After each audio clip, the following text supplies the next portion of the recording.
నా పేరు doctor CL Venkatrao. వర్షాలతో 2 తెలుగు రాష్ట్రాలు తడిసి ముద్దయినాయి. వరద పోయింది, బురద వచ్చేసింది. ఎక్కడ చూసినా ఇళ్ల నిండా బురద. ఇక ఆరోగ్య సమస్యలు ప్రారంభమైనాయి. ఆరోగ్య సమస్యలు దగ్గు పడిసి మరొక పక్క, ఇంకో పక్క జ్వరాలు, కలుషితమైన నీరు తాగటం వల్ల వాంతులు, విరోచనాలు, కలరా, కామెర్లు ఇలాంటివి వస్తాయి. ఇక వీటన్నిటికీ తోటి నేనున్నాను అని చెప్పి కళ్ళ కలక ప్రారంభమైపోయింది 2 తెలుగు రాష్ట్రాల్లో. గ్రామాల్లో, పట్టణాల్లో మొదలైపోయింది, అది విస్తరిస్తుంది, వేగంగా వ్యాప్తి చెందుతూ ఉంది. కండ్ల కలక, దీన్ని వైద్య పరిభాషలో కంజంక్టివైటిస్ అంటారు. మద్రాస్ ఐ అని కూడా అంటారు. ఇది వర్షాకాలంలో వాతావరణం చల్లబడటం వల్ల వైరస్కు అనుకూలమైన వాతావరణం కలిగి కళ్ళలో ప్రవేశించి మనల్ని ఒక వారం రోజుల పాటు ఇబ్బంది కలిగిస్తుంది అంతే. ఈ కండ్ల కలక లక్షణాలు ఎలా ఉంటాయంటే కళ్ళు ఎర్రగా అవుతాయి. లక్షణాలన్నీ ముందు ఒక పక్క ప్రారంభమవుతాయి. ఓ పక్క నుంచి రెండో పక్కకి ఆటోమేటిక్గా రెండో పక్కకు కూడా వ్యాప్తి చెందుతాయి. నీళ్లు కారుతుంటాయి.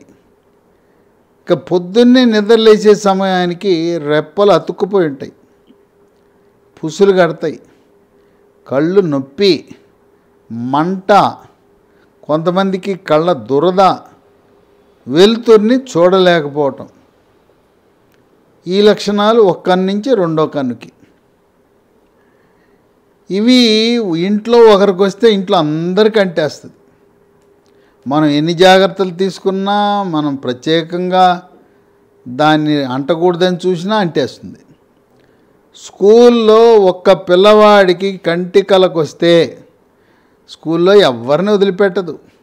పిల్లలకి, టీచర్లకు, బోధనేతర సిబ్బంది అందరికీ అంటేస్తుంది. కనుక చాలా స్పీడ్గా వ్యాప్తి చెందే ఈ సమస్య కండ్ల కలక. కండ్ల కలిగినాయి, ఏం చేయాలి?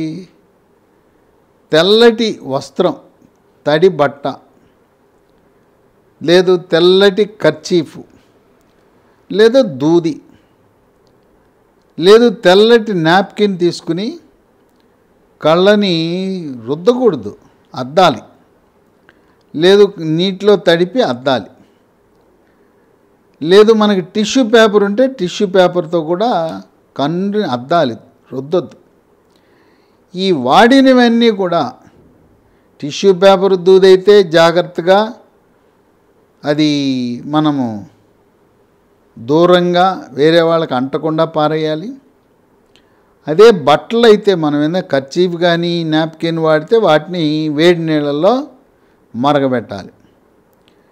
మనం పక్క వాళ్ళకి ఇంట్లో అంటకుండా ఉండాలంటే ఆ కండ్ల కలకు వచ్చిన వాళ్ళని ఒక రూమ్లో పెట్టేయండి. ఇక ఆ రూమ్లో ఎవరు పడుకోవద్దు. కళ్ళ కలకు వచ్చిన వాళ్ళ పక్కన మనం ఎవరైనా పడుకుంటే వాళ్ళకి అంటేస్తుంది. ఒకవేళ పిల్లవాడికి చంటి పిల్లోడికి వచ్చింది, చంటి పిల్లోడిని మనం భుజం మీద వేసుకుని ఎత్తుకుంటే మనకు వచ్చేస్తుంది.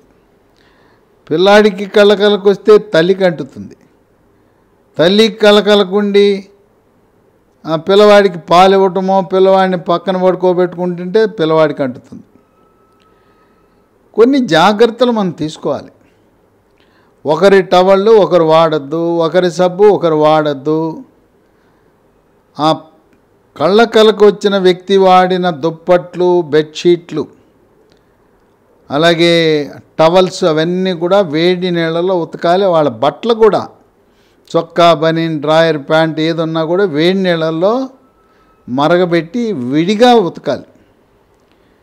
ఇక మన ఇంట్లో కొన్ని వస్తువులు ఉంటాయి, గ్లాసులు, ప్లేట్లు.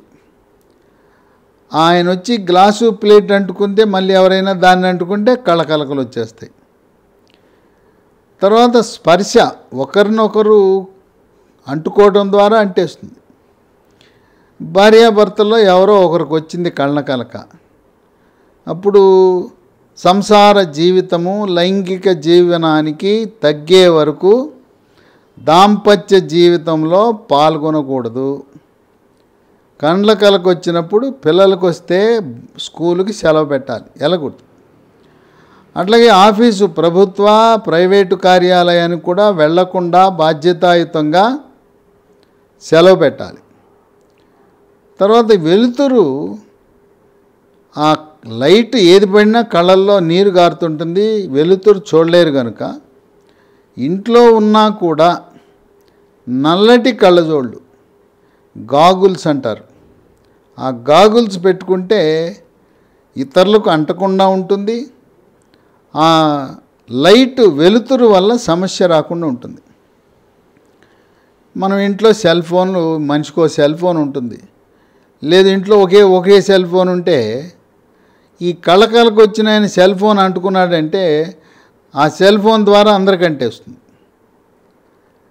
లేదు ఇంట్లో కంప్యూటర్ ఉంటుంది, ల్యాప్టాప్ ఉంటుంది, ఇంట్లో కానీ ఆఫీసులో కానీ సెల్ ఫోన్ల ద్వారా, ట్యాబుల ద్వారా, కంప్యూటర్ల ద్వారా ఒకరి నుంచి ఒకరికి అంటేస్తుంది. అందుకని కార్యాలయంలో, ప్రైవేటు, ప్రభుత్వ లేదు వ్యాపార సంస్థ, ఎవరికైనా కళ్ళు ఎర్రగా కనపడితే మరి తప్పనిసరిగా వాళ్ళకి సెలవిచ్చి పంపించేయాలి. పూర్తిగా ఎర్రగా ఉండే కళ్ళు తెల్లగా అయ్యే వరకు 4-5 రోజుల్లో తగ్గిపోతుంది.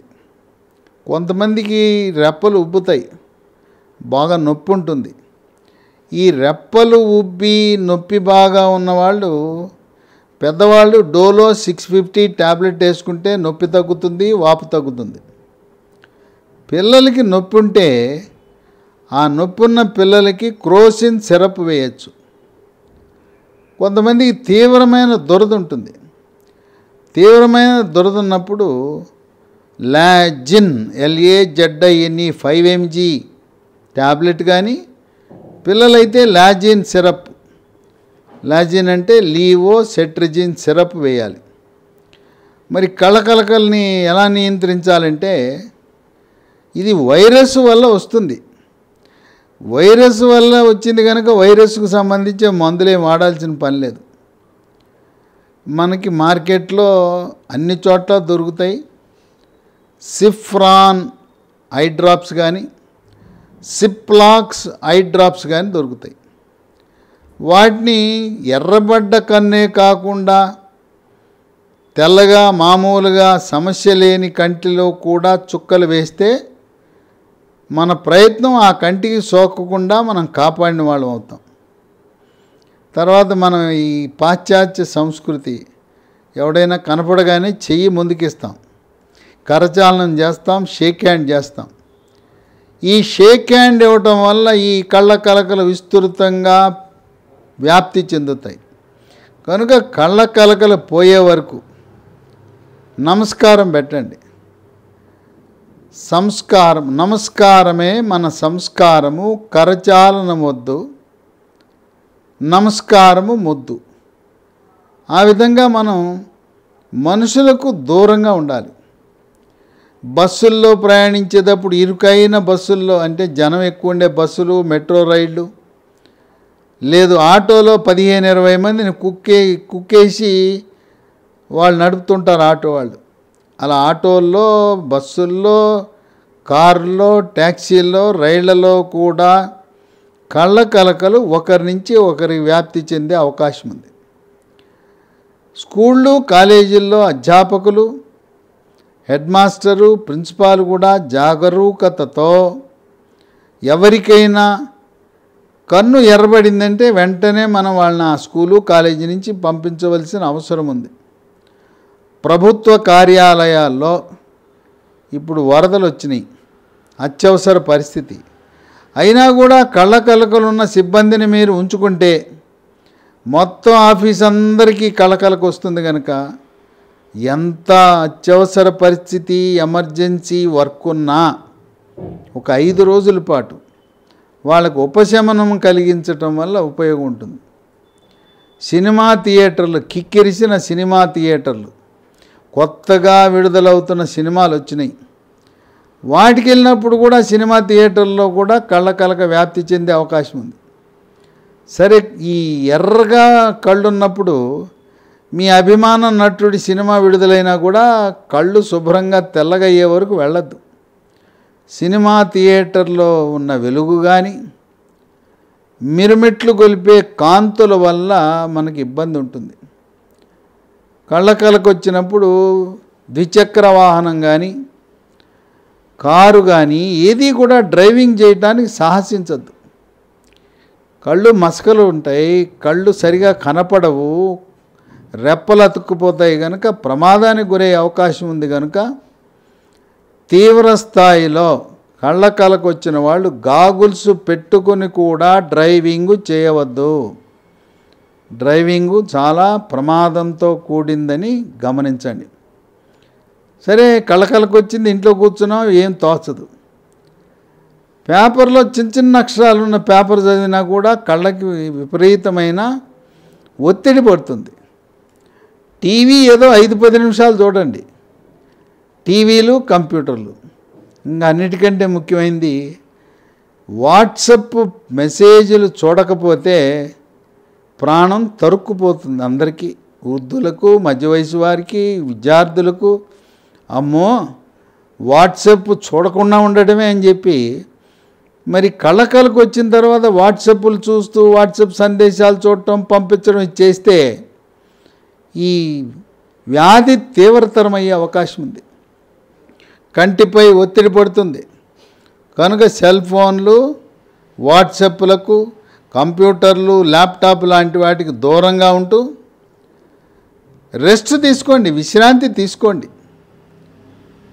ఈ విధమైన చర్యలు తీసుకోవటం ద్వారా కళ్ళకలక సమాజంలో విస్తరించకుండా బాధ్యతాయుతంగా మన వ్యక్తిగత జాగ్రత్తలు తీసుకోవటం వల్ల వైరస్ల వల్ల వచ్చే కళ్ళకలకను నివారించి ఇప్పటికే తెలుగు రాష్ట్రాలలో, ఆంధ్ర, తెలంగాణలో కొన్ని లక్షల మందికి ఈ కళ్ళకలకు వచ్చింది. ఆ లక్షల మందికి వచ్చిన కళ్ళకలక కోట్లకు వ్యాప్తి చెందకుండా బాధ్యతాయుతంగా మనందరం ఈ జాగ్రత్తలు పాటిద్దాం. ఇతరులకు అంటకుండా మన వంతు కృషి మనం చేద్దాం.